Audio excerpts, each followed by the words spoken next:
Sejam muito bem-vindos e bem-vindas ao podcast Vozes do Cotidiano, conversas relevantes com Nelma Camelo. Eu vou iniciar com a minha audiodescrição. Sou Nelma Camelo, cabelos curtos na cor castanha, pele clara, olhos verdes. Faço uso de um óculos na cor cinza. Estou usando uma blusa verde, calça jeans e tênis. E hoje aqui no nosso podcast, mais do que especial, teremos aqui a participação da nossa convidada, a doutora Lívia Gramajo, que ela é advogada e ela irá falar que o nosso tema hoje é cyberbullying. Então, ela vai trazer aqui algumas informações para a gente. Doutora Lívia Gramajo, seja muito bem-vinda ao nosso podcast. E eu gostaria que a senhora falasse um pouquinho sobre você, como chegou a essa profissão. Olá, boa tarde. Uma honra estar aqui hoje, falar sobre esse assunto super importante. Eu já decidi ser advogada há muito tempo, quando eu tinha 10 anos, eu já tinha falado para mim que eu ia fazer direito. Inicialmente eu falava que ia ser juíza, só que eu me encantei pela advocacia recentemente, assim que eu comecei. Tem 3 anos que eu estou aí na área da advocacia. E meu TCC foi na questão do cyberbullying, porque eu sofri bullying na escola.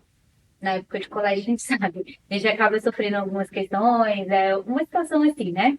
E com isso veio o cyberbullying, que é algo um pouquinho que a gente vai conversar aqui, ver a diferença de um com o outro. É um pouquinho mais pior do que o bullying em si. E isso me fez tentar verificar a situação, ainda mais porque o nosso país ele é o segundo país com mais casos de cyberbullying no mundo. Então, isso me fez querer investigar a questão, fez querer procurar situações que melhorem o nosso país e tentemos diminuir os casos, vamos dizer assim. Então, por isso que eu acabei optando por chegar nesse tema. Já tenho 3 artigos escritos e publicados no tema do cyberbullying no Brasil, para a gente estar tentando aí verificar essa situação.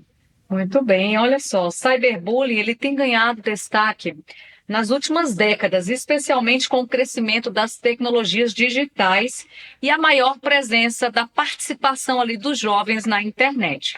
E é por isso que estamos aqui hoje com a doutora Lívia Gramajo, para que ela traga para a gente algumas informações importantes e quais são os caminhos que devemos tomar se estivermos sofrendo algum tipo de ataque cyberbullying.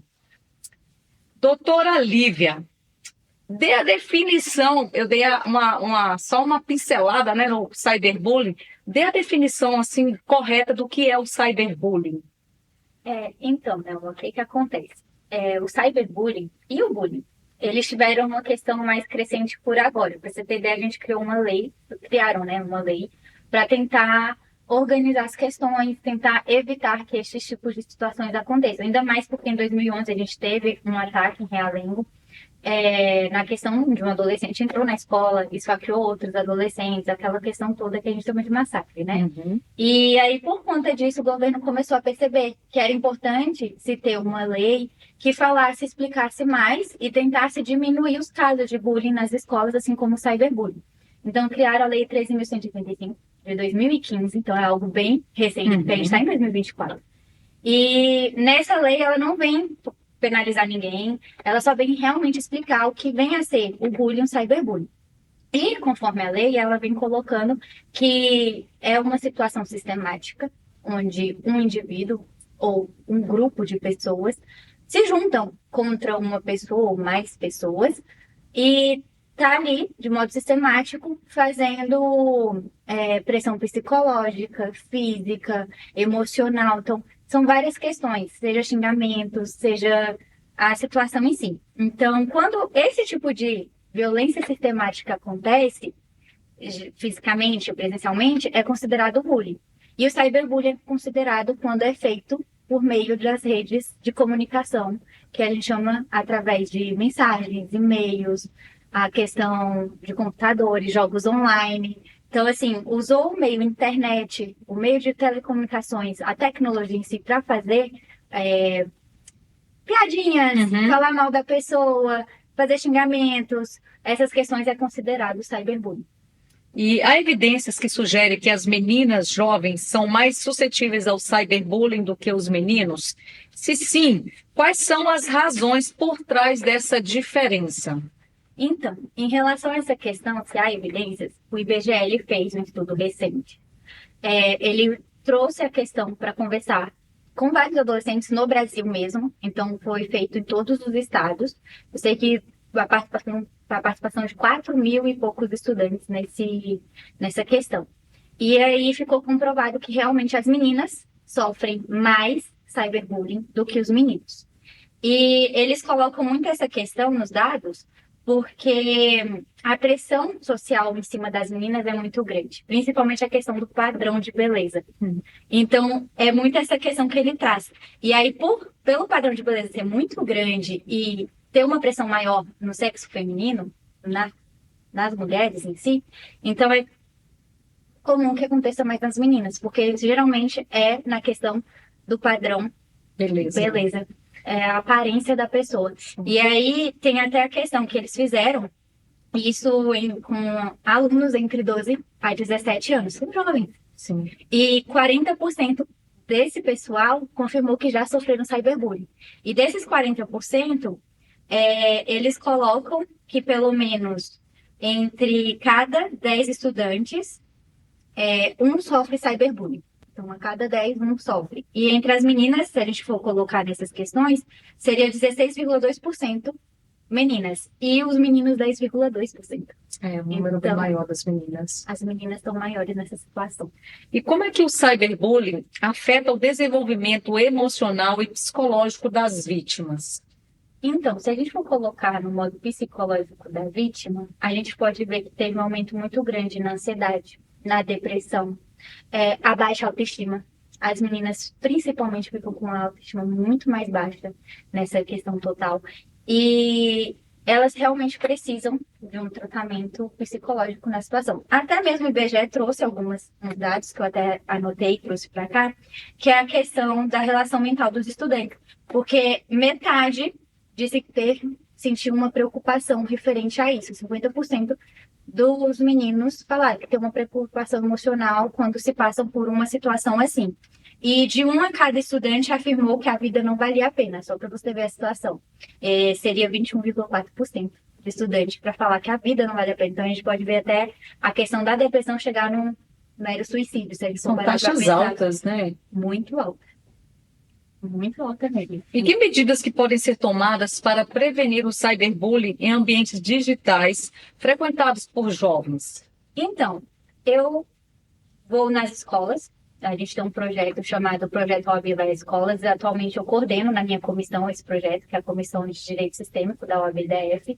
E a gente está fazendo essas palestras nas escolas do Distrito Federal. As escolas convidam, a gente vai e fala sobre o cyberbullying em si e o bullying. Porque nós percebemos que, atualmente, às vezes o pai só entrega o celular para o filho ou entrega só ali o computador e não explica que dentro do meio digital se tem uma questão de regras, se tem leis ali. Às vezes ele só entrega para o menino ficar quieto, a criança ficar quieta e ele poder fazer outras coisas. E aí, com isso, a gente percebeu que aumentou muitos casos, porque os adolescentes não sabem, às vezes, se defender, ou às vezes eles mesmos, que são os maiores autores, porque a minha pesquisa, a gente vê que quem mais faz esse tipo de, vamos dizer, crime, porque atualmente é um crime, são adolescentes entre 12 a 16 anos. E a adolescente em si não faz crime, porque pela nossa lei do ECA eles fazem ato infracional. Mas ainda assim respondem por seus atos no ato infracional. A gente tem o ECA que traz algumas questões de advertência, a questão de ir para o socioeducativo, se for o caso. Então, são tantas coisas que o juiz ele vai analisar a situação daquela criança, daquele adolescente, para tentar fazer com que ele realmente também se responsabilize por seus atos. Mas a gente vê que a questão maior é porque não tem, infelizmente, uma educação para os meninos, explicando, olha, aqui é a internet, ele é um mundo digital, mas tem regras ali, você tem que seguir essas regras. Então, a gente vê essa falta de educação digital. E o que a gente coloca muito que pode ser evitado é ensinar realmente as crianças e os jovens, desde que eles comecem a mexer na internet, que ali é um mundo digital, tem regras, tem leis que têm que ser seguidas, que as palavras machucam e que eles também ferem outras pessoas e que é para eles evitarem fazer essas questões. Então, eu acredito que para evitar mesmo é realmente através de palestras, até mesmo as escolas chamam a gente para dar essas palestras, a gente vê a importância, porque os meninos perguntam, muitos ficam surpresos quando a gente vai falando, olha, o que vocês fazem é considerado crime. Então a gente até fica dando exemplos de uma coisa ou outra, eles até abrem os olhos, tipo, meu Deus, eu fiz isso. Então, assim, são várias questões bem interessantes. É bem interessante, assim, porque eu tenho 44 anos, então, na minha época escolar, ali final dos anos 80, início dos anos 90, a gente não falava ainda sobre o cyberbullying. Na minha época era somente o bullying. E eu acredito que muitas pessoas hoje, adultas, passaram por alguma situação constrangedora.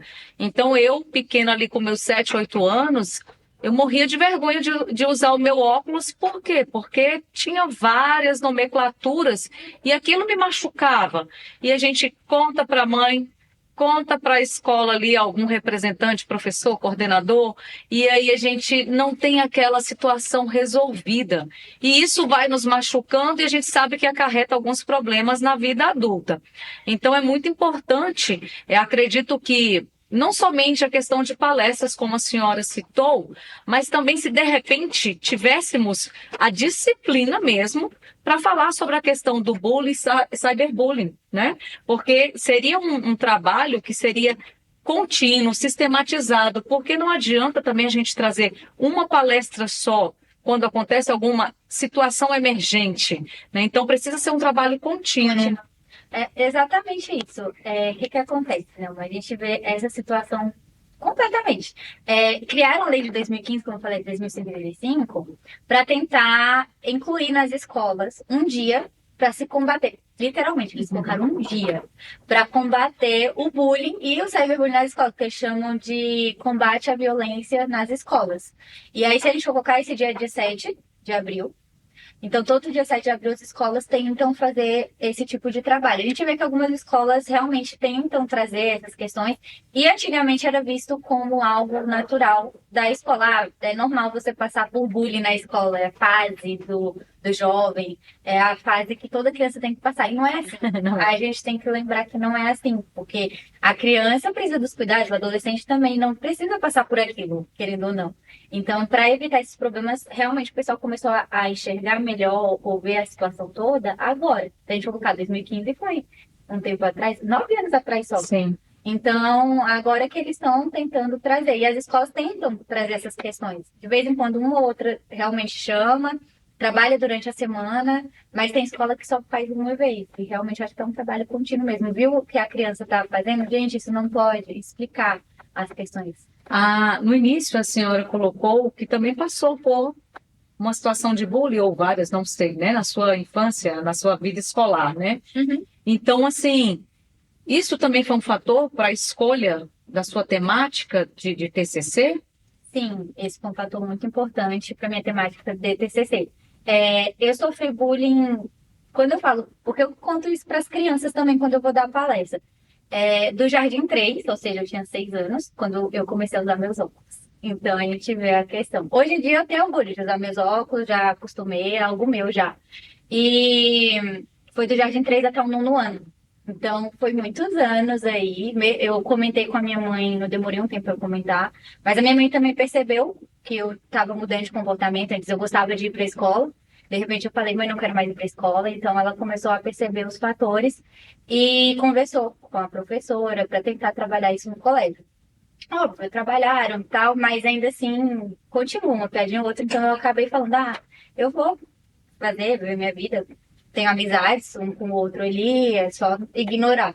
E isso me fez pensar, cara, as crianças passam por isso também. E às vezes muitas largam a escola, não se sentem vontade de ir para a escola, ou as famílias não levam muito a sério, como foi até dito aqui. Então eu vi essa preocupação e aí eu decidi, não, eu tenho que fazer alguma coisa. E o meu projeto, esse projeto OAB Vai Escola, ele foi um sonho que eu tive muito tempo, só que assim, o projeto OAB Vai Escola ele já existia, a OAB sempre já teve esse projeto, com outras temáticas. E aí, quando eu falei na minha comissão que eu tinha um TCC no cyberbullying e que ele era um artigo publicado, as meninas me deram a oportunidade de falar sobre isso nas escolas. E para mim foi uma grande honra. Tem 1 ano e pouquinho que eu estou nisso e eu estou amando o projeto. Que bacana, isso é muito legal, né? Porque pega a experiência da própria advogada e ela cria ali a temática do seu TCC e agora consegue levar para as unidades escolares. Isso é muito importante e é fundamental para que realmente os jovens, as crianças, né, de uma forma em geral, os que praticam o cyberbullying, tenham a consciência de que os atos, eles são considerados crimes, né? E cada um, dentro da sua idade, da sua faixa etária, tem um tipo de punição adequada, né? E assim, como é que a legislação atual pode ser aprimorada para melhor proteger as vítimas de cyberbullying e responsabilizar os agressores? Essa é uma ótima pergunta, viu, Nelma? Porque o que que acontece? É uma questão que eu venho trazendo nos meus artigos. Porque no meu artigo a gente vê a justiça tradicional trabalhando. Eles criam penas, criam questões. Para você ter ideia, a pena foi criada esse ano. Janeiro desse ano foi promulgada uma lei que colocou o nosso artigo 146A no Código Penal, que é onde eles colocam realmente o bullying e o cyberbullying como crimes e tem uma pena para isso. A do bullying é a multa, se não configurar algo pior ou mais grave, se o crime não for algo mais grave do que o que está acontecendo, então a pessoa tem uma pena de multa. Já o cyberbullying, a pena é maior, é reclusão de 2 a 4 anos, porque é algo, como eu falei inicialmente, pior do que o bullying, porque toma uma proporção muito maior, As né? redes sociais, né? O mundo todo, né? Atinge muitas pessoas rapidamente, o mundo inteiro, e a pessoa fica com aquela questão. E acontece 24 horas por dia. Porque na escola é naquele momento, você volta para casa e tá livre. Uhum. Mas nas redes sociais não, é te seguindo o dia todo. É instantâneo, né? Também. E aí, por isso que é uma pena maior, uma reclusão de 2 a 4 anos.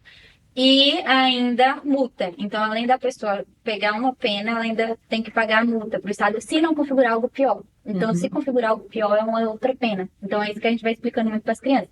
E a gente vê que eles estão tentando pelos meios tradicionais. Vamos punir, vamos aumentar as punições para ver se diminui os casos.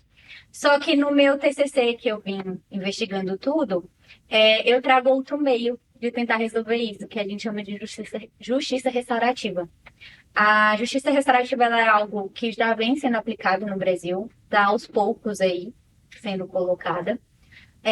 E é uma forma de tentar resolver através do diálogo, onde tem um mediador, uma pessoa ali, que vai conversar com a vítima e o agressor. Eu falo muito para as crianças e para os jovens, óbvio que isso não tira a penalidade da pessoa, a pessoa vai responder penalmente também, vai ter as questões dele. Mas tem a questão da vítima conversar, porque às vezes, numa coisa atual, a gente não dá nem a palavra direito para a vítima. Às vezes a vítima vai lá, dá o testemunho no processo e sai porque ela não pode assistir o restante, ou às vezes nem assiste o restante da situação, e às vezes ela pensa, poxa, a pessoa não foi tão penalizada assim, porque eu sofri de outra forma. E a justiça restaurativa ela já traz uma versão maior na questão de trazer e dar a palavra maior para a vítima. Da vítima virar e falar, olha, eu me senti de tal forma, o seu apelido que você me deu não foi bom, porque isso me afetou de tal forma. Então, explicar para o agressor o que passou. E também a justiça restaurativa, ela traz o agressor na questão dele se autorresponsabilizar. Ele mesmo pensar, poxa, eu machuquei alguém, eu fiz algo, ver que esses seus atos não foram viáveis, e ele mesmo falar, eu tenho que me responsabilizar pelo que eu fiz.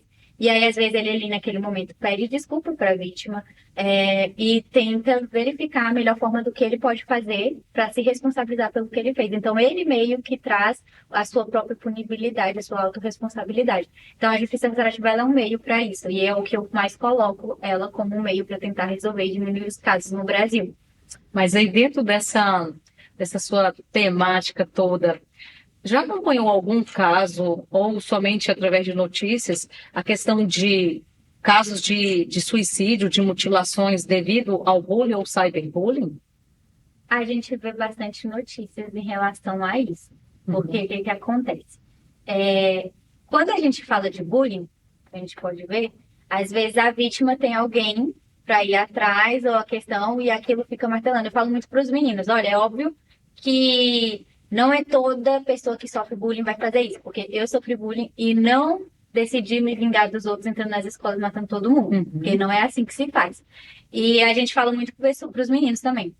Tá sofrendo bullying, procure ajuda do adulto. O adulto vai poder te ajudar. Procure ajuda dos pais, de algum educador da escola, alguém que possa te orientar e te ajudar nesse momento.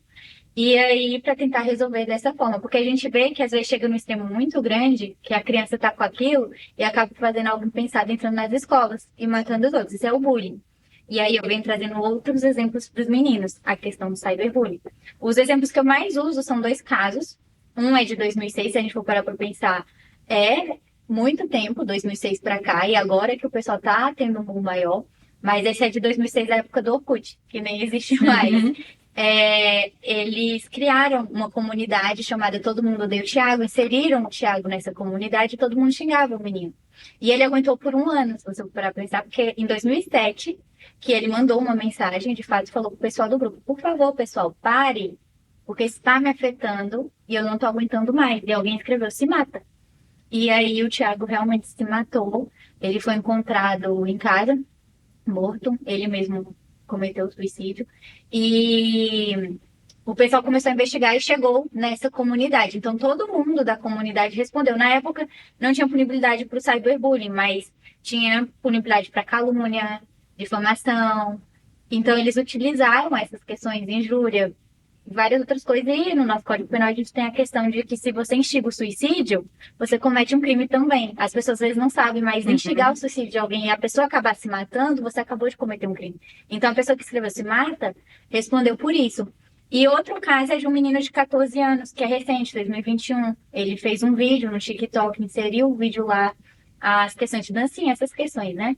E o pessoal começou a fazer comentários ruins no TikTok, lá nos comentários mesmo. E o menino realmente, ele cometeu suicídio, um menino de 14 anos. A mãe que veio na rede social para falar o que fizeram com o filho dela e falou que estava com a polícia para investigar. A gente até chegou a fazer uma live com um delegado da questão de crimes cibernéticos, para ele explicar, né, como a delegacia costuma investigar essas questões, e eles falam que eles investigam realmente para chegar aonde a pessoa está, que a gente às vezes acha, pela internet a pessoa está usando o nome, o codinome, a gente não sabe quem é. Mas a polícia consegue, através de IP, através de várias questões, chegar até as pessoas. E aí, às vezes, a gente, por achar que tem muita coisa ali que não dá para chegar na pessoa, a pessoa vai ficando tão mal, porque a gente não sabe como o outro tá. Sim. E aí essa pessoa acaba se suicidando. Então, realmente, são casos bem complicados.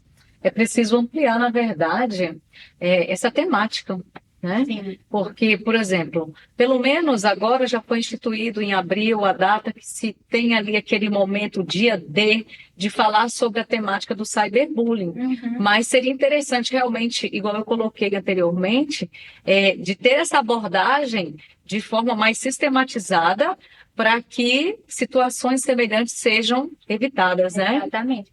E é uma questão que a gente fala muito para as crianças, a gente traz muito a questão da empatia.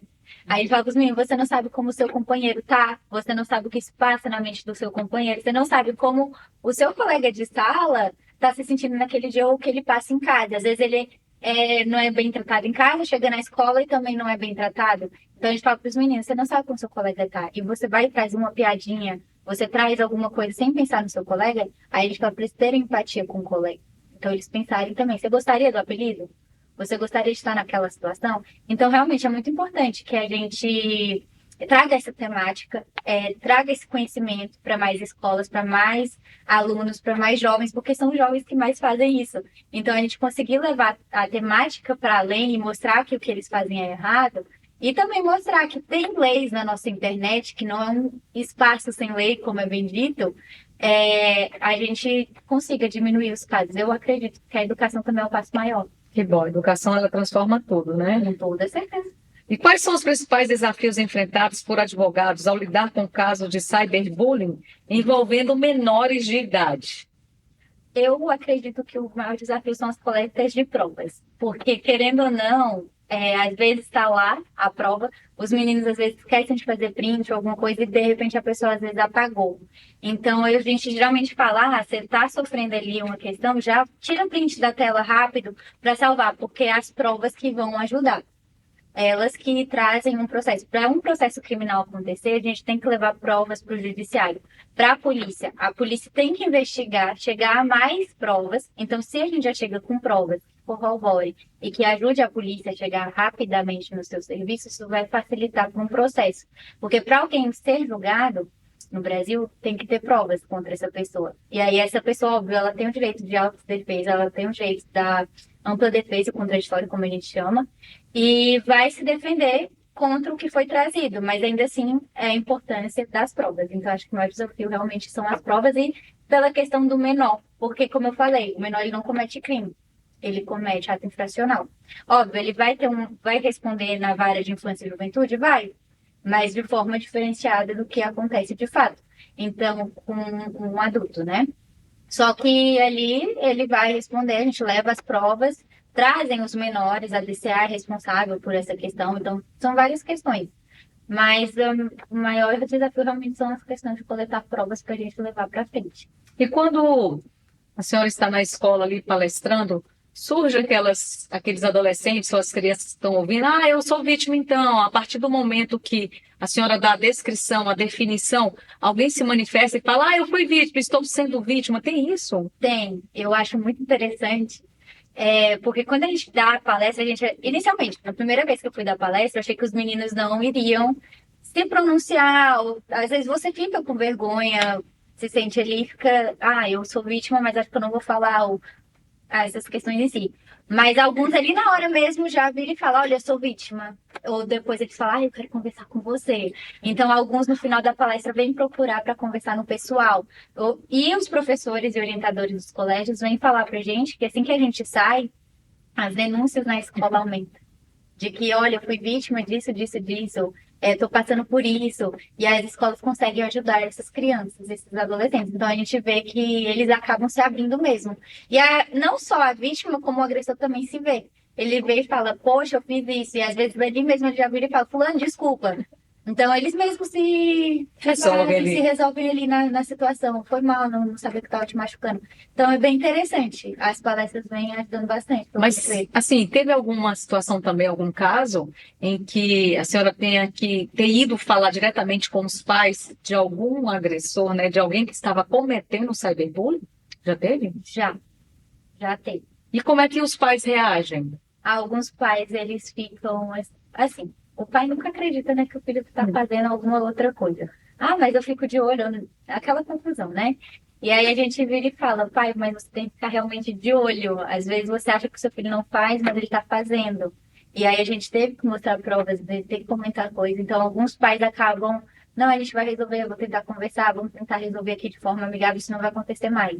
Mas tem outros pais que ficam ali, tipo, defendendo mesmo. Não, meu filho não faz isso. Não, se você tá assim, então vamos pro judiciário resolver no judiciário. Então a gente vê que vai de pai para pai.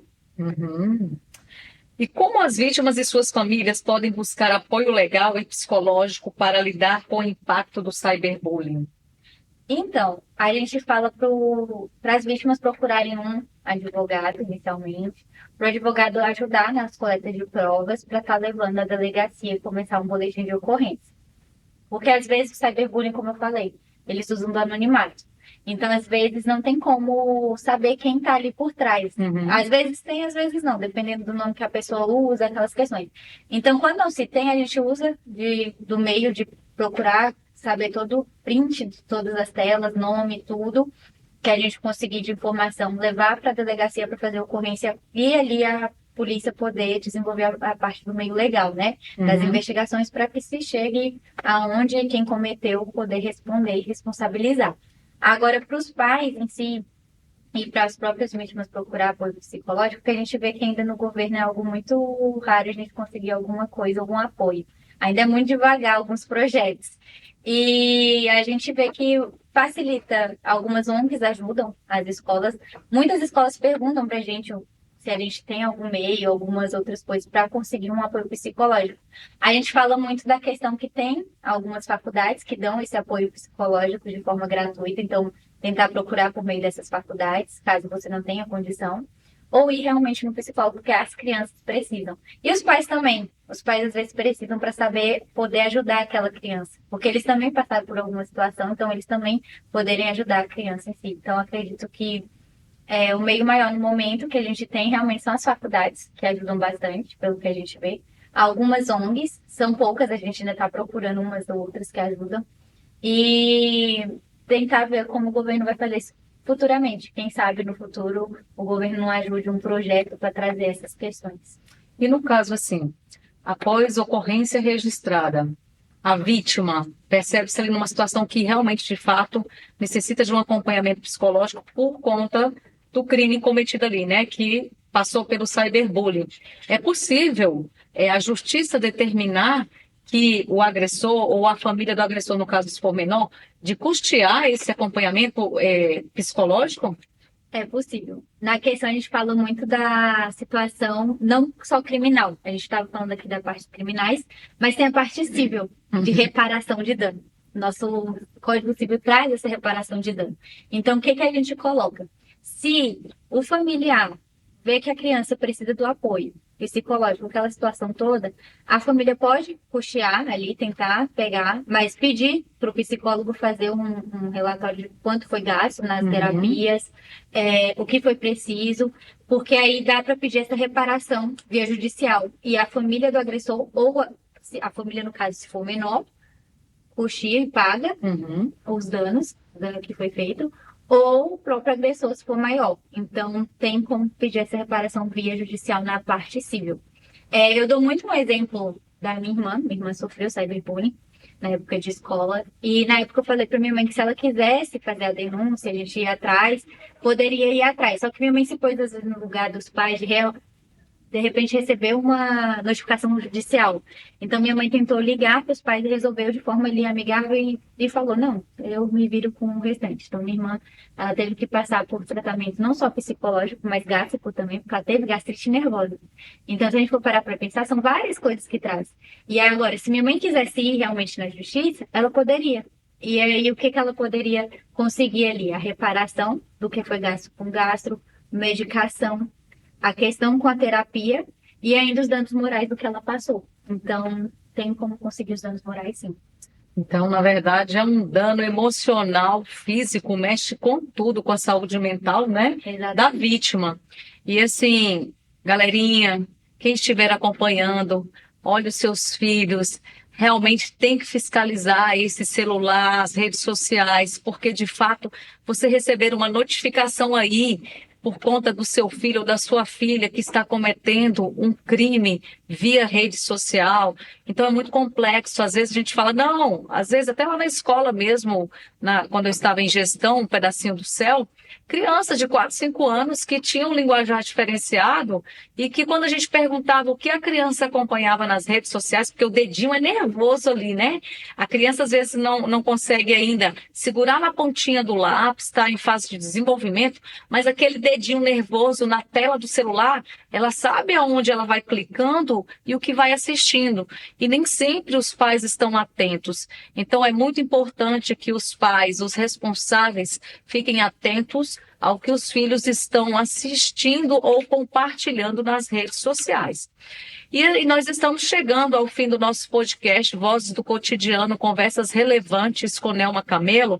E eu vou pedir aqui para a nossa entrevistada de hoje, a doutora Lívia Gramajo, para que ela faça as considerações finais, que ela dê o seu conselho aos jovens que estão sendo vítimas de cyberbullying, o que eles e os seus pais podem fazer. Fique à vontade para deixar a sua mensagem final.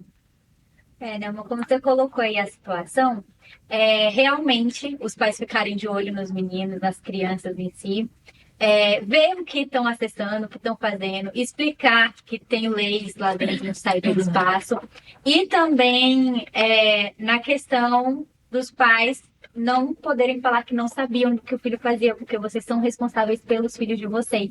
Então, se os filhos fazem algo, a responsabilidade é de vocês. Então, vocês podem acabar sendo, sim, denunciados, podem acabar na questão de ter que repor um dano. Então, reparar o dano que o filho de vocês cometeu.